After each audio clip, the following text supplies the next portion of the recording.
And it came to pass after these things, that God did tempt Abraham, and said unto him, Abraham.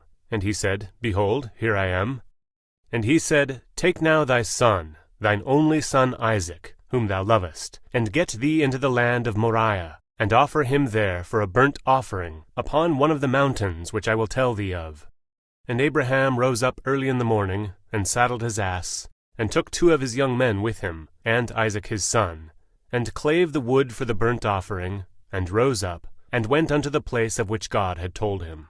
Then on the 3rd day Abraham lifted up his eyes, and saw the place afar off. And Abraham said unto his young men, Abide ye here with the ass, and I and the lad will go yonder and worship, and come again to you. And Abraham took the wood of the burnt offering, and laid it upon Isaac his son, and he took the fire in his hand, and a knife. And they went both of them together. And Isaac spake unto Abraham his father, and said, My father. And he said, Here am I, my son. And he said, Behold the fire and the wood, but where is the lamb for a burnt offering? And Abraham said, My son, God will provide himself a lamb for a burnt offering. So they went both of them together. And they came to the place which God had told him of. And Abraham built an altar there, and laid the wood in order, and bound Isaac his son, and laid him on the altar upon the wood. And Abraham stretched forth his hand, and took the knife, to slay his son. And the angel of the Lord called unto him out of heaven, and said, Abraham, Abraham. And he said, Here am I. And he said, Lay not thine hand upon the lad, neither do thou anything unto him. For now I know that thou fearest God, seeing thou hast not withheld thy son, thine only son, from me. And Abraham lifted up his eyes, and looked, and behold, behind him a ram caught in a thicket by his horns. And Abraham went and took the ram, and offered him up for a burnt offering in the stead of his son. And Abraham called the name of that place Jehovah-Yireh, as it is said to this day, In the mount of the Lord it shall be seen.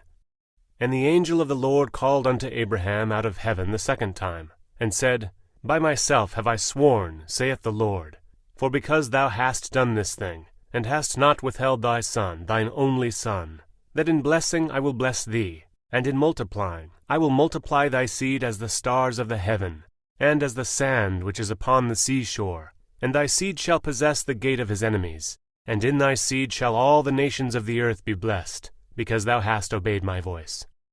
So Abraham returned unto his young men, and they rose up and went together to Beersheba, and Abraham dwelt at Beersheba. And it came to pass after these things, that it was told Abraham, saying, Behold, Milcah, she hath also borne children unto thy brother Nahor, Huz his firstborn, and Buz his brother, and Kemuel the father of Aram, and Chesed, and Hazo, and Pildash, and Yidlaph, and Bethuel. And Bethuel begat Rebekah. These 8 Milcah did bear to Nahor, Abraham's brother. And his concubine, whose name was Reumah, she also bare Tebah, and Gaham, and Thahash, and Maachah.